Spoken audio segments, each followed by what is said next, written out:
மாயமில்லை மந்திரமில்லை சொன்ன மாதிரி ராஜேஷ் மூவ் பண்ணிட்டு இருந்தாரு. அவர் நாங்க இந்த ஃபர்ஸ்ட் டிஜிட்டல் முறையில 134 வருஷம் இப்ப நடக்குது. இன்னொரு 134 வருஷம் 34 வருஷம் கழிச்சு இதே மாதிரி சங்கத்துல இதே போல நம்ம போல சில பேர் இருப்பாங்க. அடுத்த ஒரு ஜெனரேஷன் மக்கள் உட்கார்ந்து இருப்பாங்க. அப்போ தலைவர் இருப்பாரு. அப்போ சொல்லுவாங்க, அப்போ அந்த வரலாற்று சிறப்பு மிக்க முதல் பேமெண்ட் யார் பண்ணாரு அப்படின்னு சொல்லி பார்க்கும் பொழுது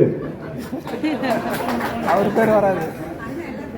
ஒரு செகண்ட்ல தரும். அதனால எல்லாமே நம்ம கேர்ஃபுல்லா இருக்கணும். இன்னைக்கு டிஜிட்டல் உலகம் எப்படி ஆயிடுச்சுன்னா நம்ம செய்யற நன்மையும் வெளியே தெரிகிறது, நாம் செய்கின்ற தீமையான காரியங்களும் உடனுக்குடனாக வெளியே வந்து விடுகிறது.